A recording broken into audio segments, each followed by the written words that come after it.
Verizon.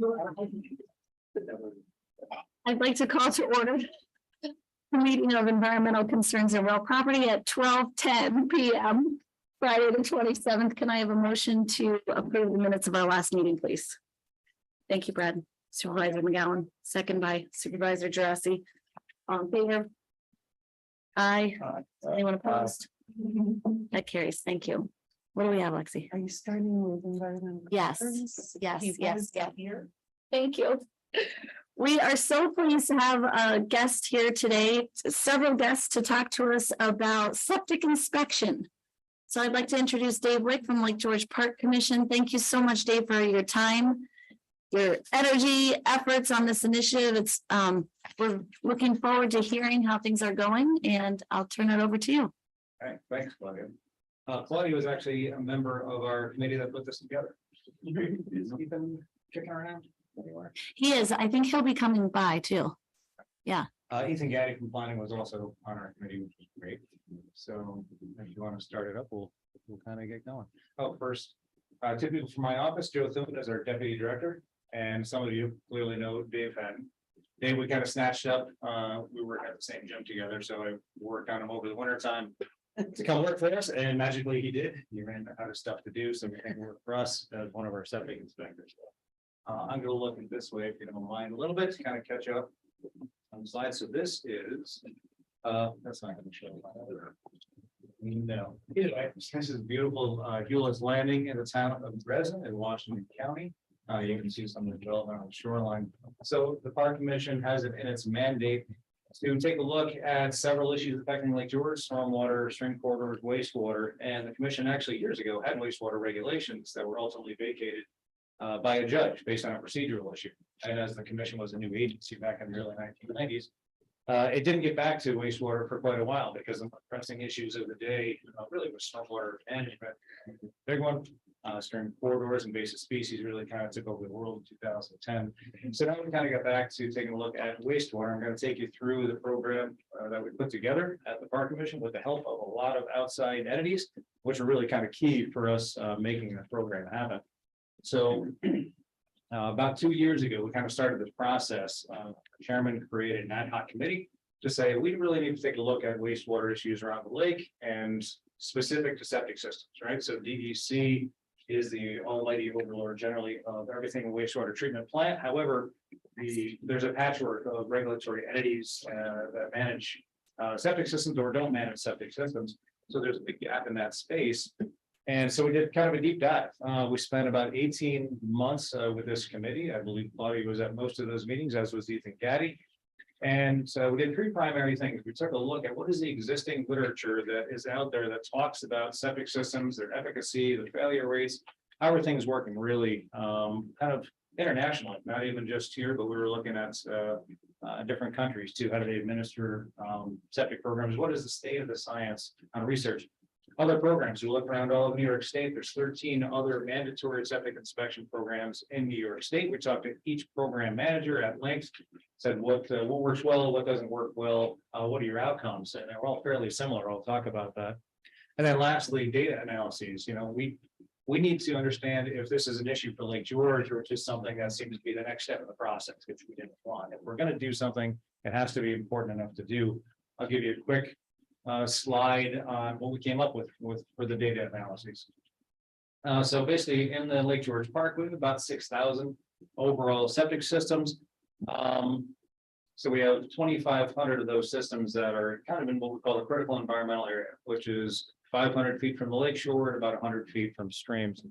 And the thinking of the committee, and that's validated by the science and the other lakes that we talked to, is that's actually the area that I really want to be focusing on. If you're looking to protect water quality in Lake George and the ecology of Lake George, you want to look at the critical environmental area, which we did. And then we took a look and said, okay, well, if we're looking at these systems, what's the geography like? What's the geology like? What are the land use constraints that they have? Are these things all in these beautiful open fields, no problems whatsoever, or do they have specific constraints? And if you take a look at the colors on these things, the darker the color, the more issues those properties have from basically a geologic perspective.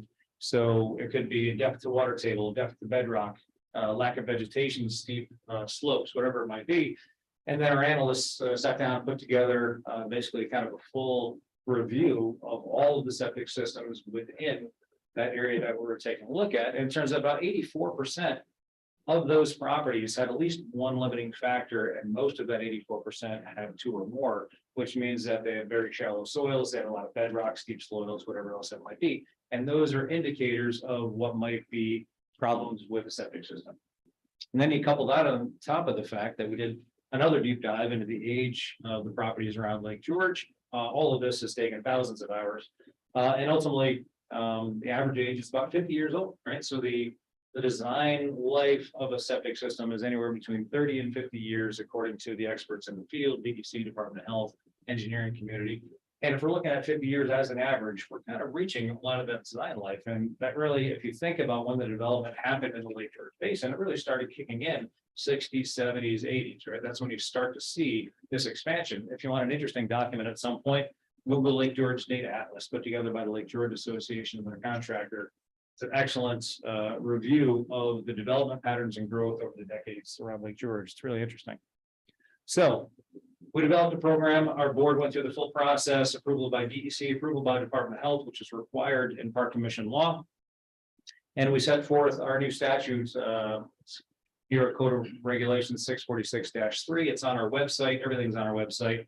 And it created the program. So the vast majority of the program is septic inspections, but we do have a couple of new standards that we can talk about if you wish at the end. I don't want to take a lot of your time today, but describing how the program works, we have about 2,500 properties that fall within our septic inspection program area, which means if we're going to do it over a 5-year recurring basis, which is what every program in New York State and the Northeast does, is a 5-year recurring basis if they have a mandatory program. That equates to about 500 septic systems per year to be inspected, which is quite a few. So each year, a letter will go out. We divided those 2,500 properties into 5 groups.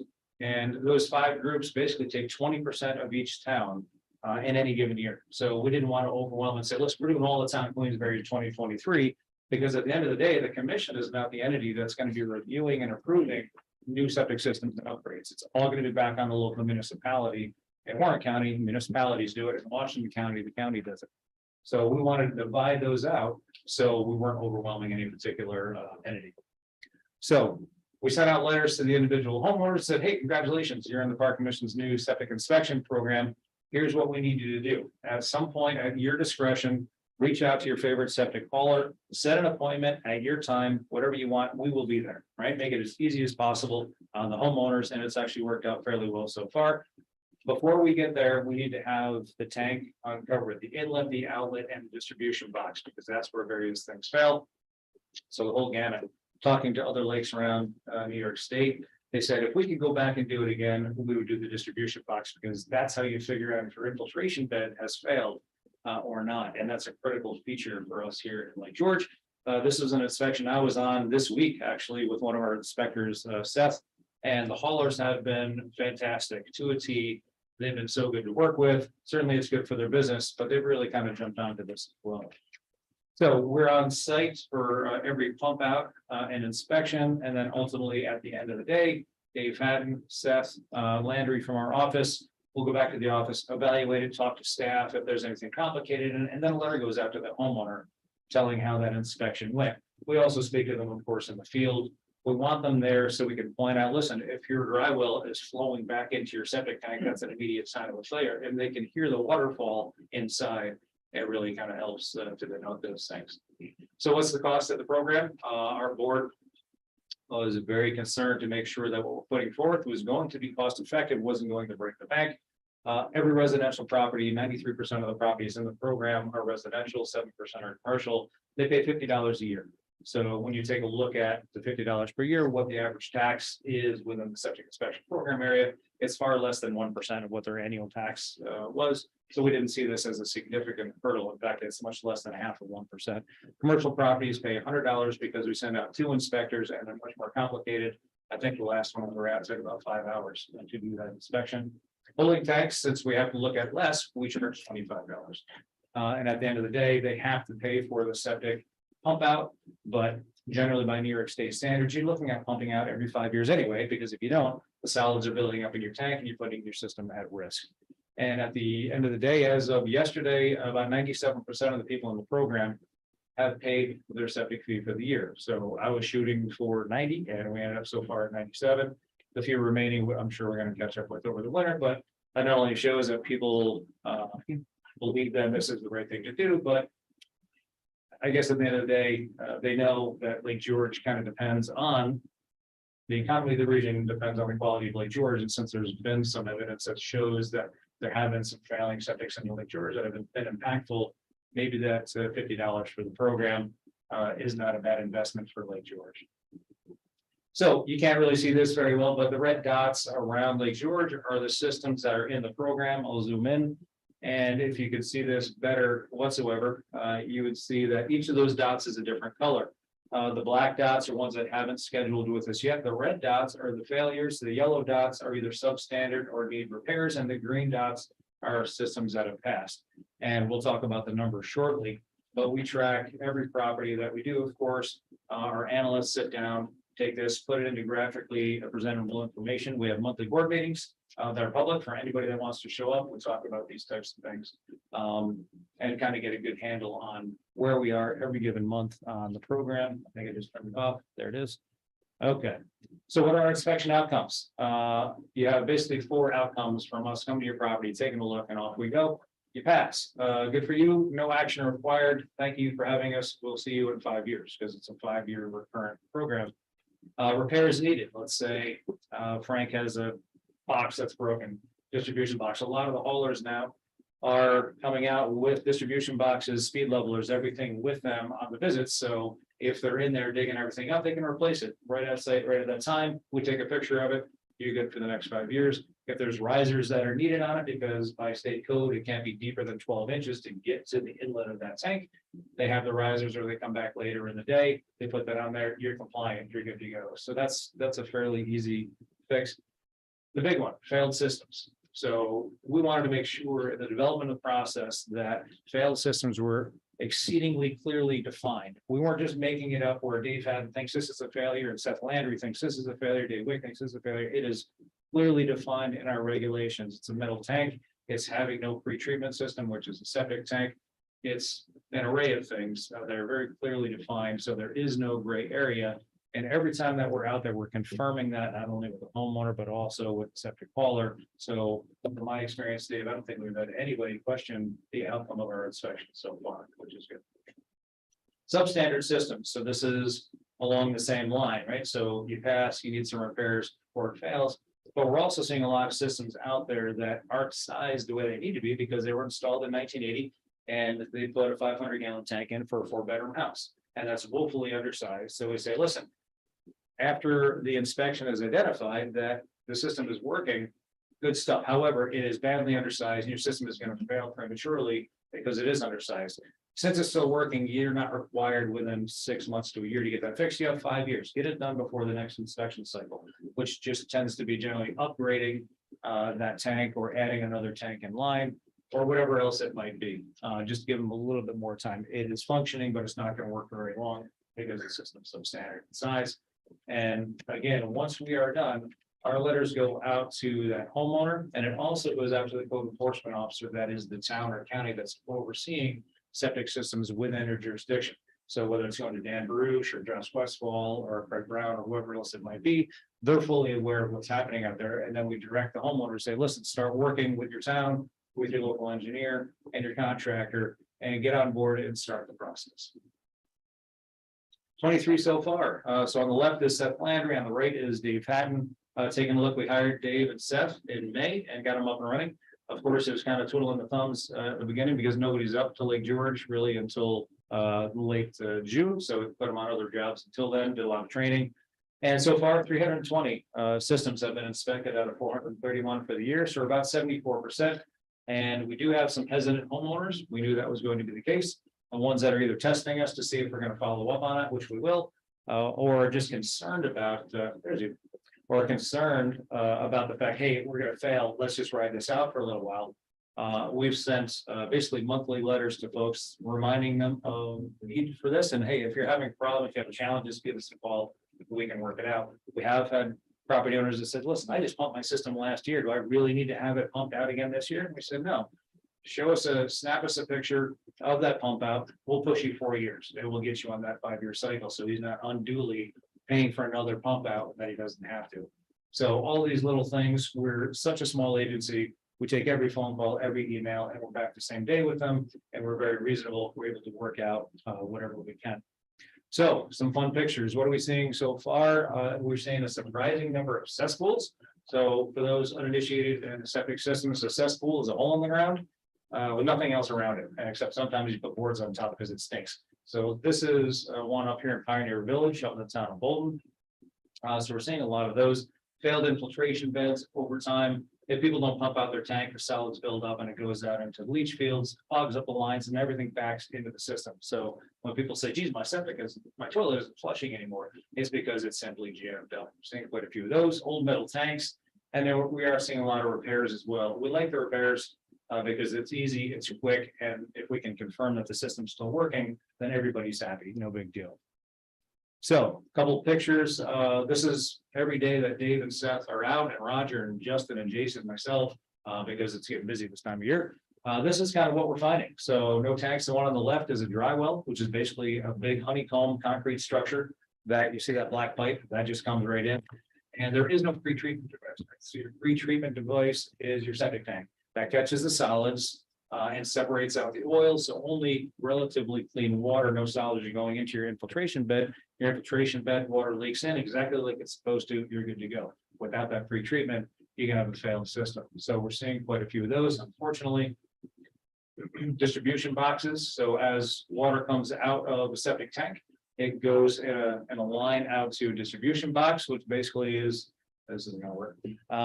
That line on the top of the picture on the right-hand side is the water coming in from the septic tank. And there's supposed to be baffles, there's supposed to be speed levelers on those outlets, just to make sure that the water is being distributed evenly throughout the leach field. We're seeing a lot of these challenges out there, but these are easy to fix. And I think what Dave noted in the Queensbury program, because the town of Queensbury, all of their experience is really what pushed the commission into finally doing the program, because they were finding a large array of challenges out there. And many times, and Dave will attest to it, is he came and did a presentation in front of my board and said, a lot of the people are saying, wow, if I hadn't known about this, this would short circuit my system and my $30,000 infiltration bed will go south.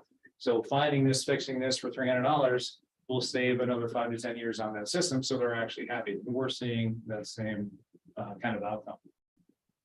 Pump stations are very common around Lake George. We have shallow soils, we have steep watersheds, and we have pump systems. It goes from the septic tank to the pump system that will pump the effluent up to an infiltration bed.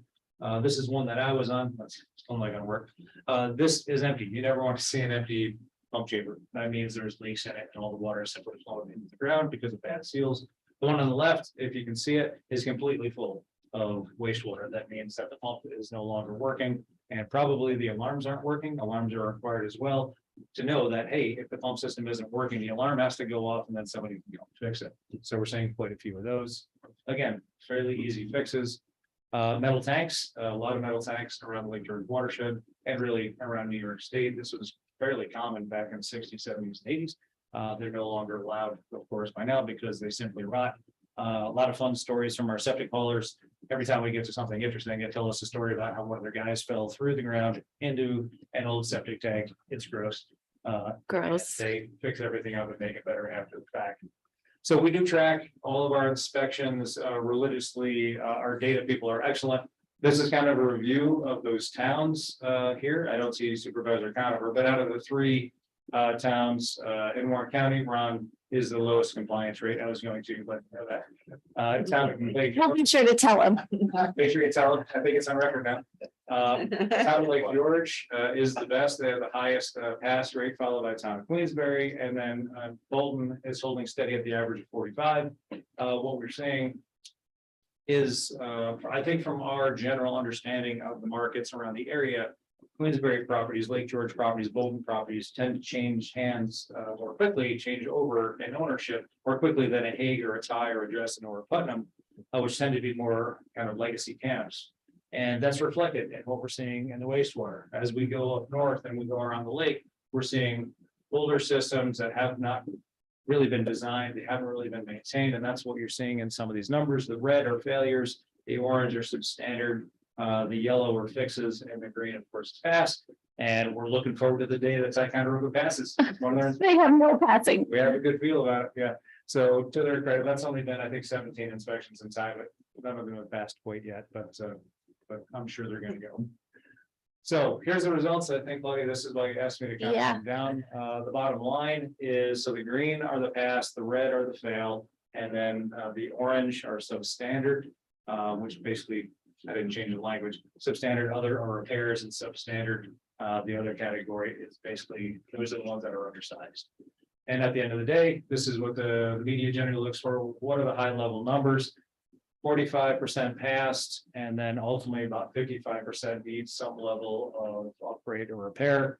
And that's generally when people are just looking for the soundbite, that's kind of the easy number. Half pass and half need some level of work, whether it's a full replacement.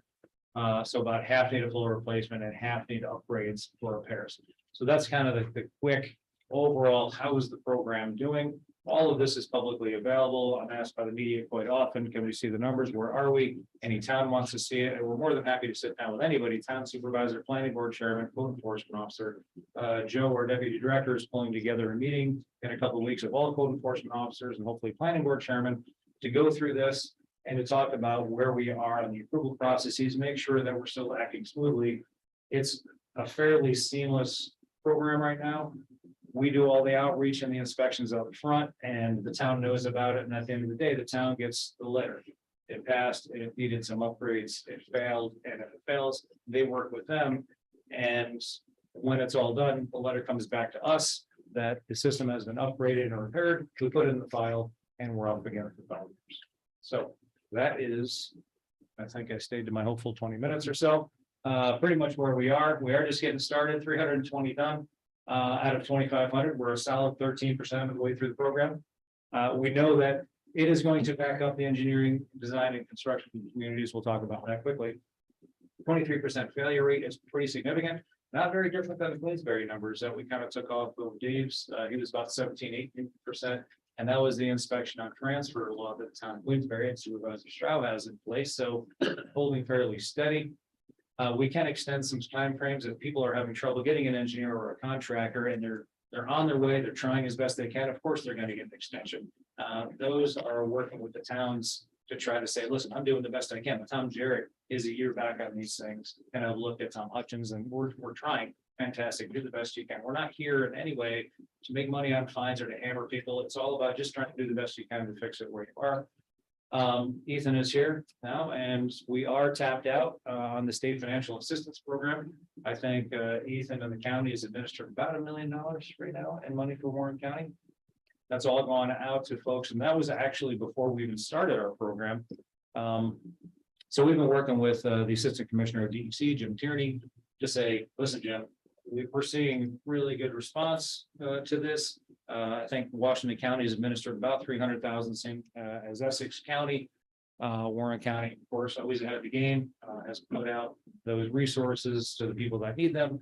We think there's a reason to do more. Each of the system replacements, I think if you were to give you some numbers, average anywhere between $20,000 and $50,000. So that state reimbursement of $10,000 can be fairly significant. A new thing that the Lake George Association just came up with is $1,500 grants to assist with engineering costs.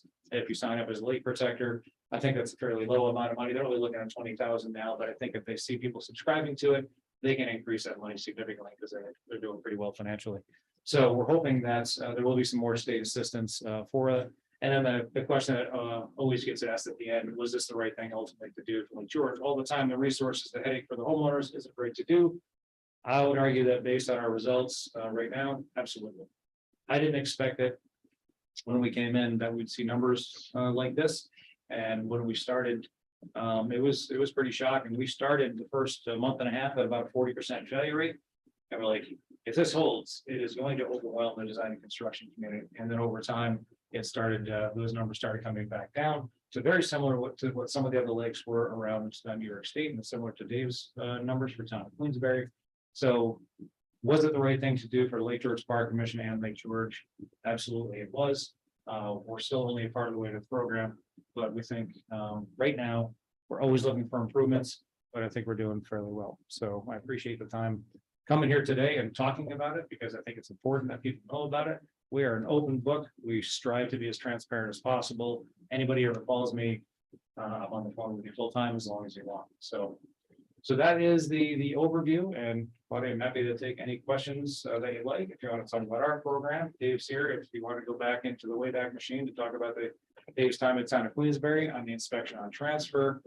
Joe wrote our regulations and most of the analysis. So if you have any of the questions on that, he's here as well. So thank you. Thank you very much. It's great to have you here. I'm so thrilled to hear that the results are showing that this was an important program. I mean, I thought so from the beginning, just from what we were seeing in Queensbury, and also kind of some of the information that Dan Baruch was getting out of Lake George, that there were failures happening with people who just hadn't been maintaining their system. So that's really great to hear. And I will mention too, at the EDC luncheon, we had our guest speaker there was Dr. John Kelly, who was from, IBM and has an association with RPI as well as Lake George Association. His big point to us was that we need to keep the lake on a nutrient diet. And so making sure our septic systems are functioning properly will help keep the lake on a nutrient diet to keep out things like harmful toxic HABs that we do not want to have happening. And the other thing that was presented that day was an economic development idea around more people having their businesses here because of how much we are doing to protect the lake. And I think your comment about needing more engineers leads to that. Maybe we can get some more engineering firms to come to Warren County because we need them. So I will open it up to questions from the committee. Brad, go ahead. Nicely said. Sure, Brandon. Great job. This was in the workings for a long time. This come together, and I'm just impressed. That presentation was phenomenal, and it was all that we were hoping for to get there. We knew overnight, but we're sure in that forward direction of the protection. And I want to thank really all three of you and all the other inspectors that go out there and do that. And if you ever, I'm getting more to that slowdown age myself. If you're looking for inspectors, I've done enough with septic. Dave knows that, over the 42 years of business that, I'm sure I could pass the course and go out there and help out. This is a goal that was put out there and we're reaching it, and even so many phone calls we had, with the money and getting, and we got the ball rolling. So thank you very much. And Dave, thanks for coming out of retirement and keep going. We still need you, my friend. Brad, I didn't see your name on Indeed. We were looking for one of our inspectors. We have one left. And finding somebody anywhere remotely qualified was extremely difficult. So we'll keep you in mind for the future because Dave's getting old. So Because I haven't done one in a while, and then I put with these speed levelers, they wouldn't have done back in the 80s and the early 90s, but oh my gosh, to put a little red in there and get the flow in it. So I think of these little $6 pieces, you know what I'm saying? Thank you. Supervisor McDevitt. No, I'm very impressed with what I've just heard here. I'm not knowing a lot about it, living in the city of Glens Falls, and that I watched the Queensbury sessions on TV, and there's always somebody. There's always an engineer. There's always a septic person that's with a person, and they're trying to work on the system. But I think from an economic perspective, just in general terms, the economics in Warren County, I think we got to figure out a better way of getting the message out about what you guys are doing, because you're doing some really good stuff. Okay, and to have people recognize and acknowledge that this is really, these people in Warren County are really trying to ensure that the Queen of Lakes is always the Queen of Lakes. So I pretty impressed with what I heard, living in the city. I don't know a whole lot about septic systems, but it's a message that I think is extremely valid. And again, the message and the recognition by the public of what's going on is not as great as maybe it ought to be. Yeah, we're pretty bad at marketing ourselves. We have to improve on that. So we actually know that we're working on that now. Thanks, Peter. I think a topic that is also maybe of interest to this committee, or I hope it would be for the future, because your level of political sway is vastly above ours. The problem with wastewater disposal, with septic disposal, is a slow moving train wreck that's gonna probably overwhelm the region, probably in about 5 to 10 years. I could go through the numbers, but I won't spend all day. City of Glens Falls used to take 30 trucks a day, now you take 8. Bolton doesn't take septic, Hay doesn't take septic. Village of Lake George treatment plant used to take 45,000 gallons a day, then it take 14.5. Ticonderoga is having problems with PFOAs and they're about to get hammered probably legally.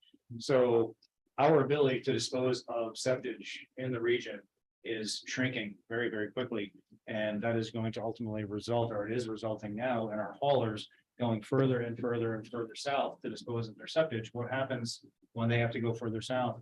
It throws off their schedule, throws off our schedule, and the cost to the homeowner starts to increase rapidly. So Matt Fuller, many of you know Matt Fuller, local attorney, he represents a lot of the towns in the area. And Matt is abnormally well informed on this topic. And he and Sean Doty from Kathy Suazo's engineering firm are coming up with a proposal that the commission is hoping to fund to take a bit of a closer look at that and then present that ultimately to Albany, the governor's office, DEC, Department of Health, to say, if you're looking in the southern Adirondack region and looking at the challenges that our wastewater treatment plants are having, it is a critical issue. And it's something that I'm hoping that maybe within a year, I can come back to you guys and give you a little bit of a synopsis on that. Again, because this isn't going to happen at the commission level, but if Warren County steps up and says, listen, this is an important issue for our wastewater treatment plants, our towns, our region, we could really use some of that support, but we're not ready to present that yet, but hopefully Claudia can come back maybe in a year or so with Fuller and talk a little bit more about it. Okay, thank you. Thank you. Well, I was going to ask, and only half jokingly, are you ready to expand the program and have Warren County contract with you to do that? But maybe we have other issues to deal with first, in the vein of continuing our efforts and leading in environmental protection. Sorry, Supervisor Leggett. Yeah, thank you, Madam Chairwoman. Dave, do you have baseline? You must have, because we were at the Jefferson project there the other day. And about the nutrient loading is a big thing, and that's what this is all about. So you must have baseline of nutrient loads in the lake right now. And will you be able to track if there is any change or deviation in trend, or will it be coming through with all of this investment in new septic? And the second question, this didn't happen just without some pushback. There was the property rights had a lot to do with it. How's that going now that this is instituted? We haven't heard anything from them. We invite everybody to our meetings, advertise in the paper, it goes out to the county. And they never really showed up, which was interesting. One individual, I went in, that came to a couple of meetings, didn't say a word. And we do have a few holdouts on the first part of the program. That may be some of the property rights folks, because we just don't believe government should be involved on their property, and that's their determination. But we haven't honestly seen really any kickback. I asked Dave and Seth, are we seeing angry people at the site? And there are some people that say, I don't want you to come into my house, because we do the full inspection. It's flow testing, making sure that all the fixtures drain out to the thing. If they don't want us in there, we give them the walkie-talkie, they go do that. So the people that we have doing the inspections are diplomats, if nothing else. They know how to work with people. They're not offensive. They're never pushy. And so I think our feedback, I've gotten no calls about the problems that they've had with our inspectors. And I've gotten at least a dozen, if not more, calls saying, what a pleasant experience it was having these guys come out here. And we found things that are important to me. So that's been really helpful to us. And that's a message that we want to continue to send. To your point on the baseline water quality testing, I worked with Holly Ahern at City Adirondack for years and years. The project I did when I was at Soil and Water was to identify the best means to take a look at how can we identify failing septics around a near shore area. She was looking at doing a bacterial source tracking project. The challenge with that is the bacteria are very, very similar to waterfowl, human waterfowl from a phenological standpoint, they're fairly close. So she ended up coming up with a protocol that's been implemented in several lakes, and they think they can find areas where they're seeing failing septics coming into a lake. Has that been correlated with the upgrades? I haven't seen a lot of that yet being correlated with the upgrades. If you look at Otsego Lake has been directly correlated with upgrades. Otsego Lake also has mostly shale, so their failures were surface and running off into the lake, so they're more direct. We have a lot of sandy soil, so our failures are to groundwater, and it takes a long time for that to flow out. So even if somebody replaced their septic system today, you could have years of polluted groundwater that's just going to slowly leach phosphorus and nitrogen out to the water body. So kind of like the salt issue that you've all heard about. It's going to take a little while for it to leach out, but I mean, we're not in it for the short game, right? County's not going anywhere, either are we. And we're thinking 10, 20, 30 years, we're going to have a much cleaner substrate and soil, the groundwater will be cleaner. And then ultimately it'll work its way out to the lake, which will work its way out. So we're here for the next generation.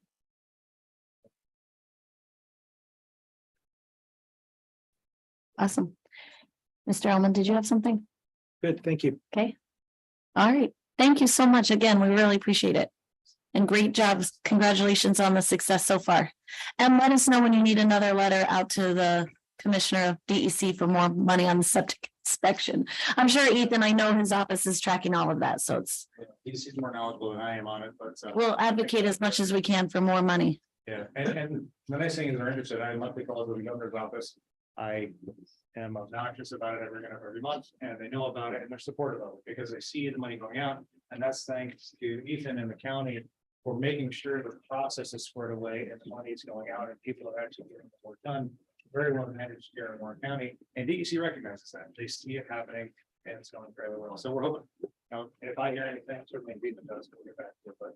But yeah, we appreciate the time to get here today. I'm happy not to ask for any money. That's what Supervisor, my old friend from Stony Creek said. Are you getting money again? No money. It's been years since I've asked for money. No. I won't miss the committee on the septic inspection law unless you want to. Are you, anyone? No, thank you so much. Okay, thanks. See you, Dave. Thanks, everyone. Thank you, John. Thank you again. We do see it's working though. We could, There you go. Thank we you so could much. Okay. do something there. Hey. uh, with the data. Yeah. We'll have the data. I just have one more thing before we leave the environmental concerns topic. So Queensberry is working on a proposal to develop solar on one of its, a couple of its parcels, or one, not exactly sure. The county has a parcel of land up on Jenkinsville Road. It's adjacent to these Queensberry parcels that are off of Ridge Road where they're developing solar.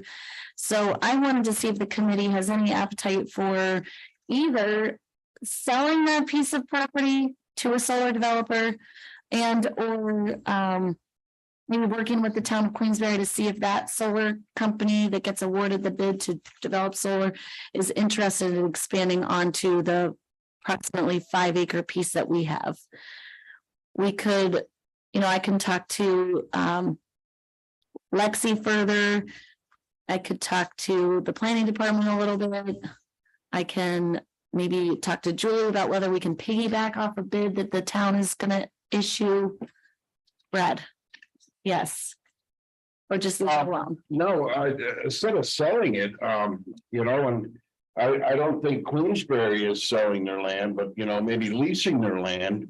And kind of like cell towers, just get to the point where we're using up more of our land, a percentage of profit or something that, could be looking for a revenue.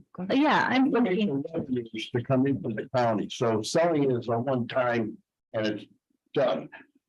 A lease with an expansion, a greater section of panels, more power, more money, more happiness for us. I'm thinking that's the direction to go. Can we get money and also provide power, renewable power into the grid? Supervisor Stroud, did you want to give us anything? I'm just saying, the landfill nature, the same with the town, the same with Prime, same with BASF. We have a certain liability obligation for properties being the history that they have, and I really don't think we can sell. Okay, but what, as far as yours, is it going to be a lease to the solar company or is it some other arrangement that you have? Multiple arrangements, some companies want to lease it based on megawatts, some companies want to lease it based on acreage. You have different formats, but again, it's revenue stream. Okay. To the town. Revenue to the town, yeah, based on whatever formula it comes up with. All right, so is anybody opposed? Is everyone consensus is it's okay to go look at this? Yeah. I mean, I think that it's I think it's right great. while the town is doing it. Okay, all right, Except good. for me. That's good. Do you two want to add anything? Oh, yeah. I was Did just you looking find up it? this piece of property. Jenkinsville's and Ridge. There's Oh, it's 8? our particular piece that the county owns, 8.49, I believe that's what popped up, right, Craig? I think so. So we can't do anything with this property because of the, For identification. what's there. Well, that's probably This is fair. something that we really can't use. This was something we took back in 2016 in a tax foreclosure sale, even though I and the treasurer both said we really didn't think we should take this property. It's an old construction debris landfill. So about the only thing that we could use it for is a solar project like this. Where anything would benefit out of that. This is, in this McLaughlin's old place? The only Yes, McLaughlin's. Scott McLaughlin's. It was controlled by DEC when he was. Well, yeah, when he was doing that, and it's been capped. Right now, all that the county does is basically maintain it. I believe DPW mows it and has to make sure there's no trees growing on it because they could puncture the cap or whatever that is that's on there. It would be a great benefit if that's something that we could do. I know at one time back when we did take it and we couldn't sell it. I think Dennis Supervisor Dickinson was the committee chair at the time. He even suggested that, we could basically try to give it to somebody to do something with it because there's not really a value other than putting a solar project on it. You can't build on it. Even if we get revenue enough to cover the taxes and that, it's a plus for the county. Right now, we're just sitting, I'm familiar with it. What really concerns me is the mining next to it. Right. I mean, they're almost in China. They are. Okay, good. Well, I will do some more researching and report back to the committee. Good idea. Okay. With one of the county's plans was making best use of our lands, so. Yes, If I may bring up a subject that's appropriate for the cause here, environmental. environmental. Sure, go ahead. So we all have lakes that most of them have invasives and we spend a lot of money on it every year and we do it individually. I just at the Rhinebeck Association of Towns and Villages combined with Common Ground Alliance Forum on last Friday posted a panel about the invasives. And one of the questions that came up or ideas that came up is having a more unified effect on joining forces to tackle this. And perhaps that should be something along on the county level. Already, there's 3 towns that get a split of occupancy tax money because they have public sites. There's Horicon, Chester, and Lake Luzerne. And it's good. It's a drop in the bucket though, overall. And the main thing is to be able to spread to other places as well. We also run these kinds of transportation station. So we'd just like to bring up something along the lines of that for consideration from the county on environmental concerns. It could be a model that would then stand for other counties as well. Since we share lakes, Lake George being one with another county, 2 counties, and Schroon Lake being shared with 2 counties as well. Perhaps it's something that Essex could come in with. And also at an AATV meeting, we're talking about shared services, and we're pretty well covered on a lot of shared services, but this might be something we could look into for the economics of the environmental cause. Yeah. And I know there's a lot of different lake associations involved, but many of them do collaborate on like a lake management plan. I wonder if we can do something around like a watershed management plan for the county or our various watersheds. And the Soil and Water Conservation District is very good at that. They did one for Struan, they did one for Loon, they did one for Friends Lake, so they have the experience of that. So they Okay. can pull these But management. could we even move that up a little bit higher? Oh. So we have a plan that applies to more than just one lake at a time. I don't know. You have any specific suggestions at this time? Not at this point. Okay, If I could just weigh in, I completely agree with Supervisor Leggett's sentiment. We've had a meeting yesterday with Brant Lake folks. It's getting to the point where associations can't afford it. And individual towns are having a difficult time keeping up with it. 2 years ago, DEC declared Brant Lake as an impaired body of water. We've applied for grants to DEC and they're declined. So you have a state agency declaring a problem, but not offering any countermeasures. So I would ask that we pull together at least a county meeting to look at this at a much higher level. Not just Chester or anybody else. If we look at the impacts, both environmental and economic at a countywide, I think we may have a model in the future development. there does exist a water quality, what is that? Well, they Thing with the- meet quarterly. I think this needs to be really focused on the issues of. Of invasive species. Mhm. Right, and directing the funding appropriately. Okay, Ethan, why don't you come up to the table? Yeah, if I could just jump in on talking about coordinating efforts on environmental issues. In the county's comprehensive plan, which we're just getting into right now, one of the subcategories of this whole thing is the environment and its impacts on our communities and environment. This process is going to convene a lot of different stakeholders. So I think that might be a good opportunity for us to talk about this at the county level, talk to all the relevant groups, and then at least identify our shared priorities and what we can maybe do and act on those. So we do have a good mechanism to start tackling those topics. So I guess the message is there to stay tuned and let's use the comprehensive planning process to really dig into these shared issues. I've wanted for a long time to be able to tap someone at the county, a staff person with environmental concerns. And we don't have anybody. It falls a lot on the planning department or poor listing at times, but maybe that's something we can look forward, look into. I know our budget is not great this coming year, but maybe we can find a creative way to use an existing employee and sort of pivot their job responsibilities. I don't know, but I agree with you, and I think we can follow up and find a way to come up with like a working group as we're doing in DPW for the solid waste recycling issues. Thank you. Okay, yes, Supervisor McGowan.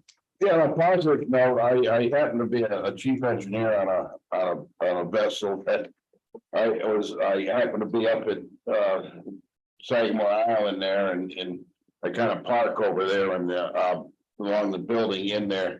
And this summer, so many times seeing those dump trailers and the milfold and the different invasive species just piled up in there.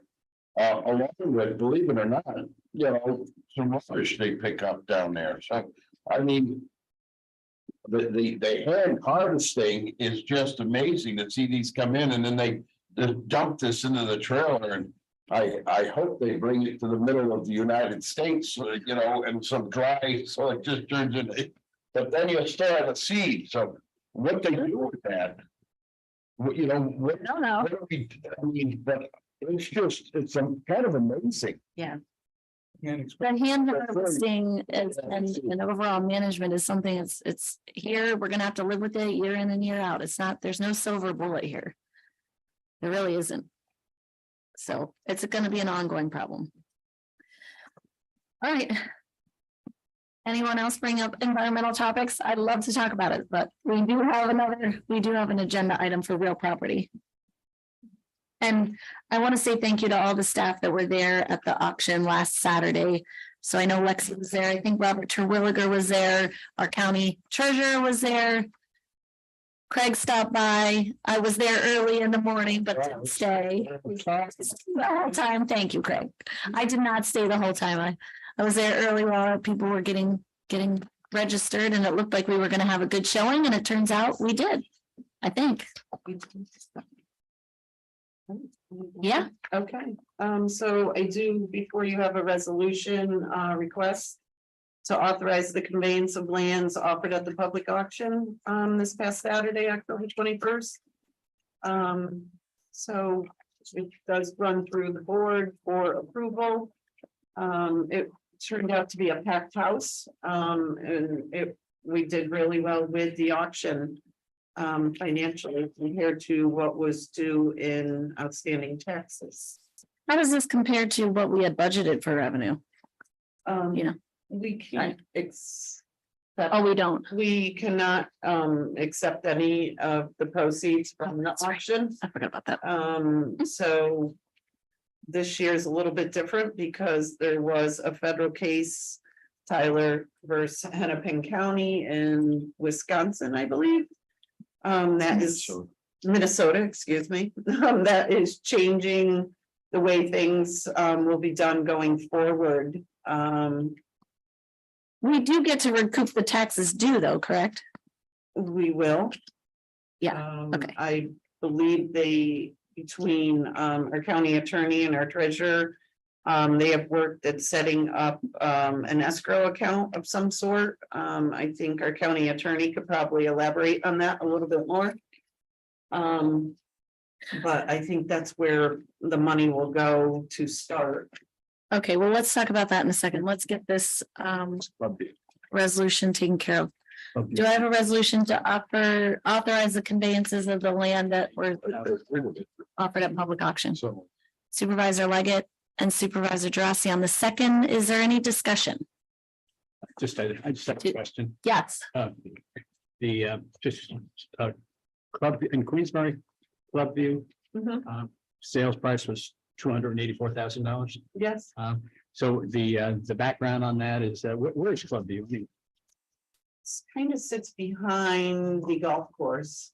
So if you went down Country Club, God, what is that road that goes up into that development, Mike?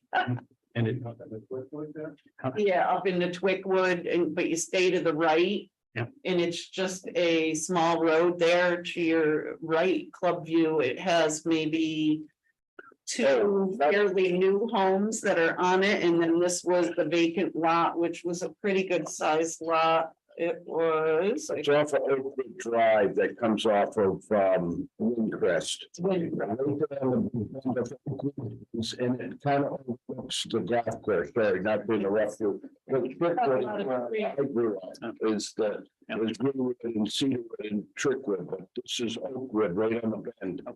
11.49 acres of mostly forested land. Yeah, when the guy put that development together, those lots started at like 300,000, and then you had to build a house, so they got a great deal. Treasurer Swan, did you have anything to say regarding the conveyances that we have in front of us? To authorize? Well, the question about the money, basically, just to give you an FYI on what's going on here. We have set up an escrow account at the bank. All of the proceeds that come in from the sales will go into that. We will individually pull out what we're entitled to for back taxes, expenses. Expenses include what the county attorney's office has for abstracting fees, publication fees, interest and penalties, posting fees, all of those type of things will be pulled out. The balance of the money, our county attorney will be going back to the judge to have that money moved into court trust, which is another type of account in my office. And then the person who may be entitled to that extra money will have to go to the court to get permission to get that money. And when that court order is signed, my office will release it to them. Okay, We did not want to take the responsibility, any one of us, my office, the county attorney's office or real property is determining who that money should go to. Felt that was not proper procedure. The other thing is that something came up and it's interesting. Supervisor McDevitt, you talked about that parcel because the previous owner is the one who bid that parcel. And was a successful bidder. Always in the past, we have told people that you can't do that. Without really having any authority to say that. I started doing that 25 years ago when I was running the auctions in real property, and we just kind of continued it. This is something, and after quite a discussion with the county attorney and with Lexi, we decided that really there isn't much we can do about this particular one. It's interesting that the back taxes were 15,000 plus or minus, and the total amount that they had to pay at the auction was over 42, I think. 45,000. So you can't pay 15,000 in taxes, but you can pay a $45,000 deposit and 284,000 for the property. Regardless, we're going to get what's owed to us in taxes, and the rest of it is something that I'm not going to worry about. But I would strongly recommend that in the future, this committee and the board determine with the county attorney some way to prevent that in the future. There's too many things that can go wrong and that can cause problems down the road by allowing this to happen. One of which that comes to the top of my head is, if you've got several liens against the property, it goes through our process and then you buy it. Now you bought back your property. You only ended up having to pay the taxes because anything extra you pay, you can get back, and the liens are like wiped off. So, I mean, these are things that, to me, just aren't right. I mean, I won't be here next year when you want to talk about this, but I would recommend that it be something that be amended in the terms and conditions of sale. And I think that the county attorney is in agreement with me on that. I thought the terms and conditions of sale do say you do not have any outstanding taxes owed in the county. Well, that's the tech. This guy clearly did. Does, because the county takes property or takes title to the property before the auction, does that person actually have outstanding taxes on the day of the auction? Okay, in my Wow, that's opinion, creative. in my opinion, yes, because if you search that name in my system, it's gonna pop up as outstanding taxes until we either pay it off with the proceeds from the auction or wipe it out because of write it off because we can't collect money. Mhm. On one other quick thing, there's only one parcel that we're gonna have to do any write-offs from this auction. And it's gonna be about 35,000, which is amazing, really, that we only had one parcel. That the amount that was bid was less than the outstanding taxes. So that's gonna work well for the county. But that's another thing that we're gonna have to address going forward, especially in the budget, is what happens every year when we have these auctions and we don't collect enough money to pay the back taxes. The county's gonna have to absorb that. Right, and now we don't have any revenue stream for our environmental testing fund. Correct. Or, I mean, my budget always had $150,000 of revenue going to the general fund from the auction. That's gone also. Yeah, But the critical, to me, the more important thing is the environmental testing fund no longer will be funded this way. unless we take some of what we do get that's supposed to go back for taxes. I don't know. I guess that won't work.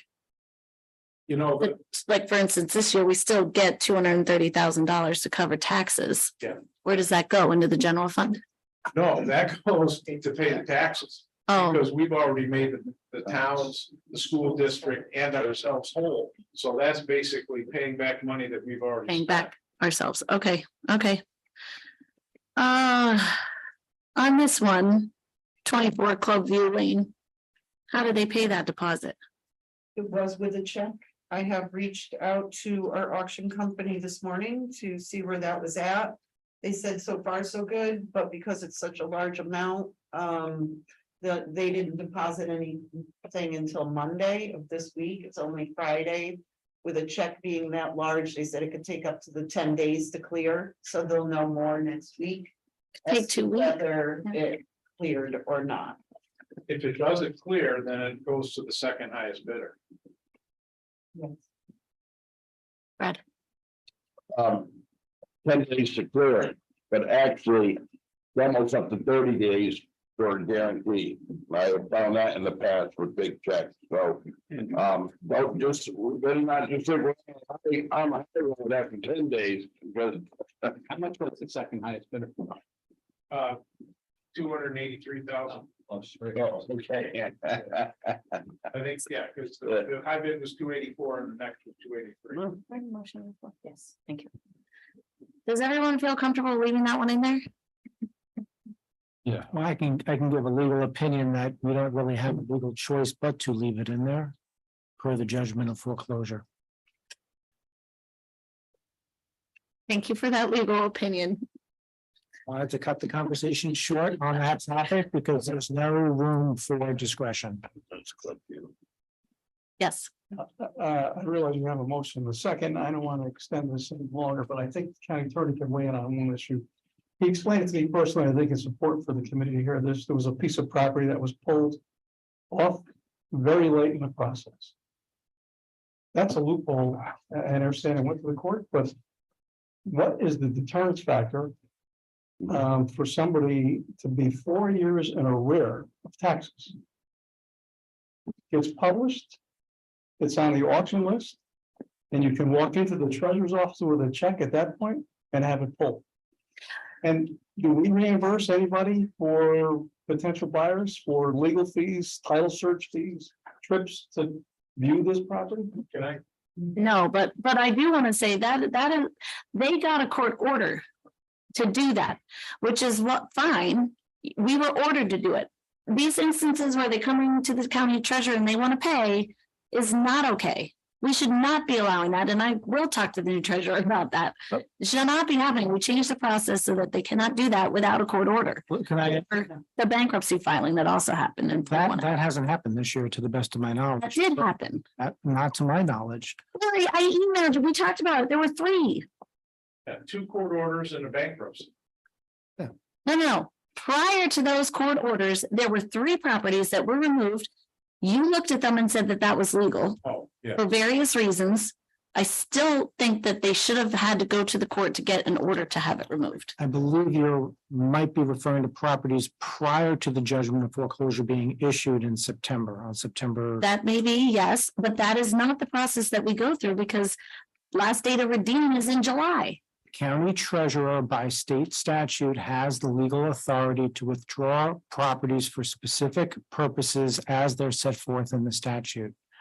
It's my understanding that that discretion was used by the treasurer as provided by statute to pull, I don't know what the number were, but there were particular properties where there was either a legal impediment or other statutory factor that allowed or required the pulling of those properties prior to submitting a motion for judgment of foreclosure.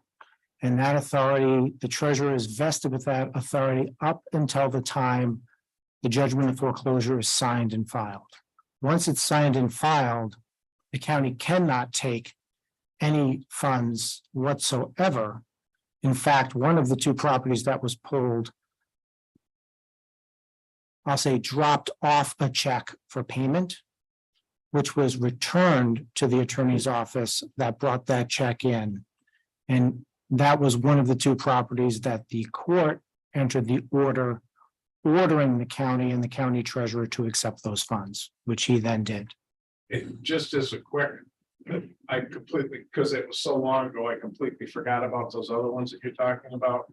And that there was legal problems with how that was taken care of originally. So basically, if we had taken them to the auction and the following lawsuit was filed, we would have lost and had to go through and refund the monies and start all over again with those. That's why those other 3 take. If you want, I can go into the specifics with you after the meeting. That's okay. Those ones are, water over the bridge. This is one of the most difficult parts of my job. Is standing there and telling somebody who was crying hysterically, why are you taking my property? And I have to tell them, I cannot accept your check. It is after the last day to redeem. Right. That is, I'm going to say point blank, that is the hardest part of my job.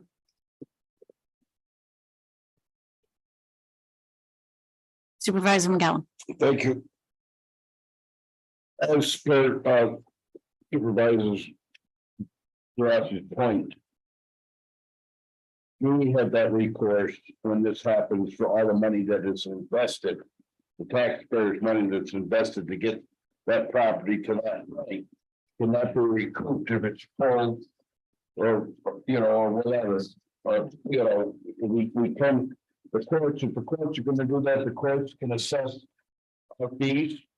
Yes, because what happens is that not only are the back taxes included in that, what you have to pay to get your property back, it's also the abstracting fee, the publication fees, the posting fees, and the notice fees, and the mailing fees. All of that stuff is included in that payment that you have to make to get the property back. And when we went to court, the figure that was given to those people at that time included all of those fees. So other than staff time, we're reimbursed. Attorney Elman. There's a tremendous amount of staff time that goes into these that the statute provides no recourse or ability to collect. What really hit me during our discussion with my discussion with the treasurer and the director of real property earlier this week was that the county recovered $230,000 for unpaid taxes. A substantial portion of that $230,000 that was recovered wasn't county taxes. It was monies that the county paid to make whole other municipalities in the county. And I don't want to pretend to know what those percentages were, but the large portion of that is going to reimburse the county for payments to towns and payments to school districts. But even at $230,000 of unpaid taxes, it's a $50 million tax levy on an annual basis. So there's a tremendous amount of work that the treasurer's office does, that the director of real property and her department do throughout the entire year before my office even touches these. That brings the number of delinquencies down to such a small amount that you're collecting $230,000 when the annual amount assessed for the county is $50 million. Over a 3-year period, you're talking $150 million of assessed tax value. And we're forced to forcibly collect or use the statutory procedures to collect $230,000. And that's amazing and tremendous, given all the time, energy, effort, focus, and attention that goes into this process, which is a tremendous amount. It's a fraction of a fraction percentage that we're actually forced to go and do this tax auction on to collect unpaid taxes. And I personally, professionally commend the county treasurer and his staff, as well as the director of real property and her staff, because it is a all-year effort to bring that number to such a small level. And I hope you can all keep perspective on that going forward, because there's likely going to be tremendous changes to this process in 2024 by the state legislature. And what we're really talking about, again, is a fraction of a 1% that we actually have to go and collect through an auction. I appreciate everything that you said. And what I'm thinking of too is what Dave Wick was saying to us, that there's going to be that small percentage of landowners who just push and wait to see if we're going to do any enforcement.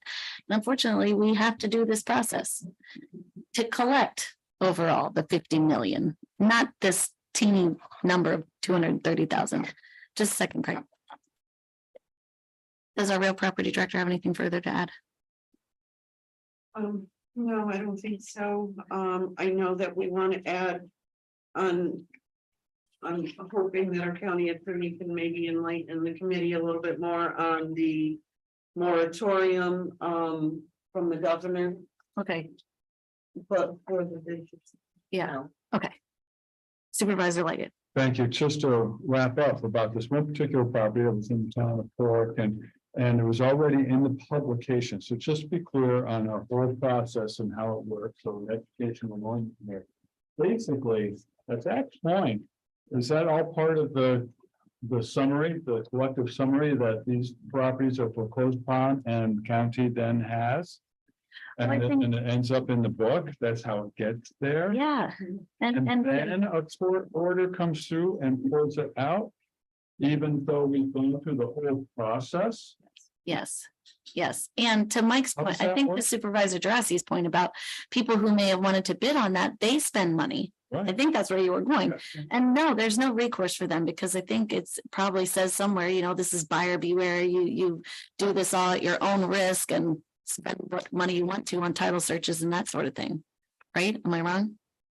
Nobody's gonna reimburse our potential bidders on that property that got pulled The by court legal, order. the legal basis is the Supreme Court reopened the judgment of foreclosure and vacated the judgment of foreclosure as to those two properties.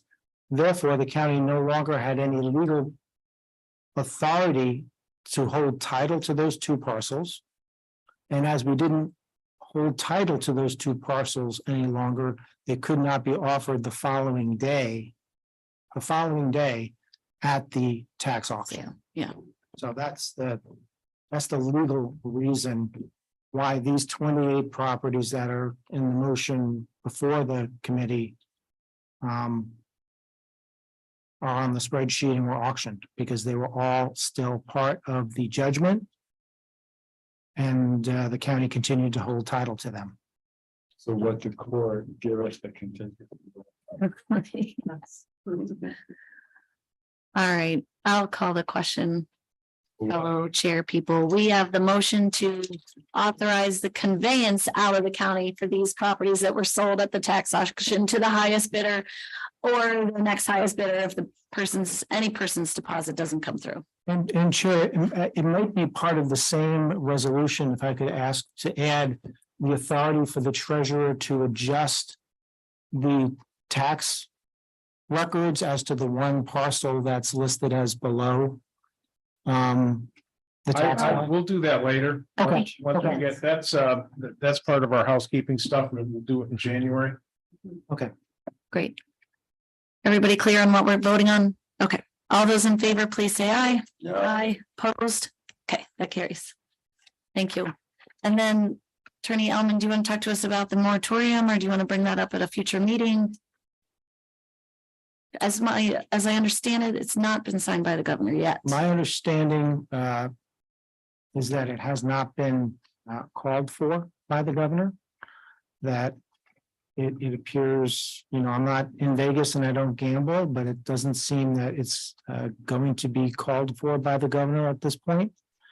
And it may be just that the new legislative body in January of 2024 will grapple with what, if any, changes to Article 11 they will make going forward for real property foreclosures.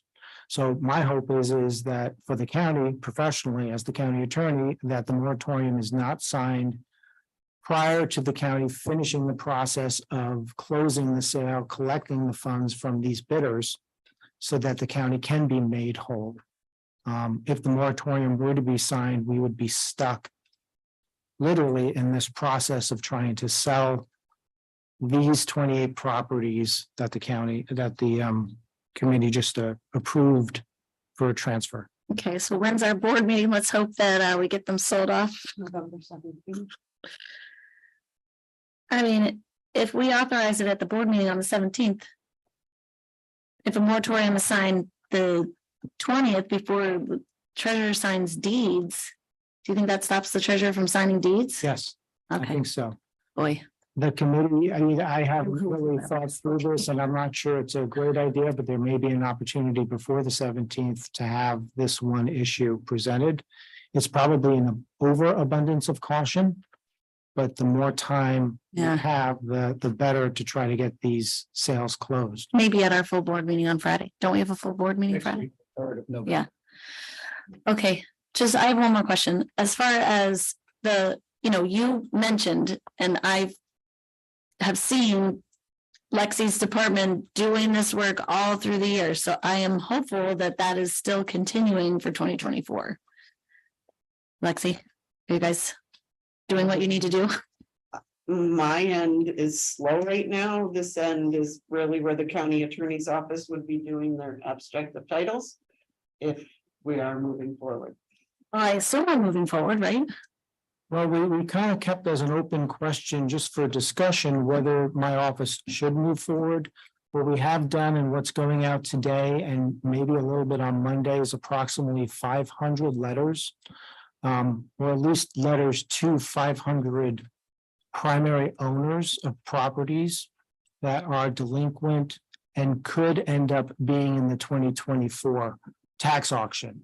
Again, there's no requirement under statute, but the county has a wonderful process that started before I assumed this position of sending courtesy letters in the fall. Those letters are going out. They serve two functions. One, to give everybody a first initial additional chance to pay those delinquent taxes. And two, it also assists us in testing addresses to make sure we have good valid good. Yeah. addresses. Once we have to give a notice of the lawsuit in March of 2024. Okay, all right, thank you. I'm good. I appreciate the effort out of your office, and I know your attorney is here who works on that particular piece, so So we do intend to move. it's a lot of staff time, I know. We do intend to move forward with the abstracting. In the normal Understanding, we don't know what will happen in January, February, or March, if anything. I think we just have to keep plugging along. We don't know what the state legislature is gonna do. I mean, that's my position. Because if we don't start abstracting, we cannot go forward Right, with the 24 lawsuit process. You know. Treasurer Swan, then I'll come back to you guys. Just a quick notice on those courtesy letters. There is a date that's put into that courtesy letter that tells these people if you pay before that date, and I can't remember what date it is this year. You will not be charged the abstracting fees, the publication fees, those type of things. Right, because it wouldn't have happened yet. Well, maybe it would have been started.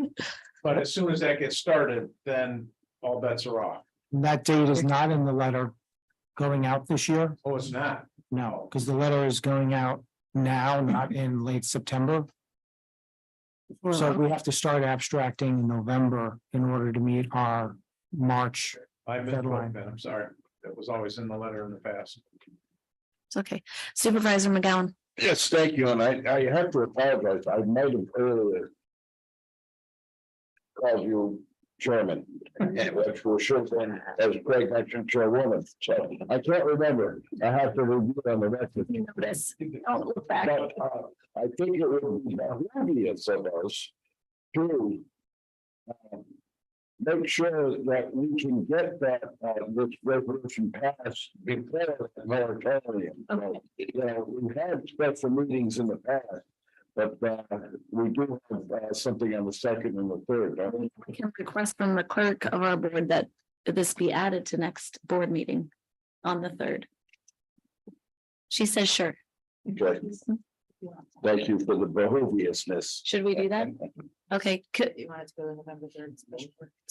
motion and a second to go to the next board meeting on the 3rd? Yes. The motion is to put the resolution that we just passed regarding the conveyance of properties onto the agenda for November 3rd board meeting, correct? Yes, Supervisor McGowan second. All in favor, please say aye. Aye. Opposed? That carries. Call it the behovious. Supervisor Jurassic, did you have something? Supervisor Leggett, did you have something? All right, anything further to come before us today? Now I'll take a motion to adjourn. Thank you Supervisor Jurassic, second McGowan. All those in favor?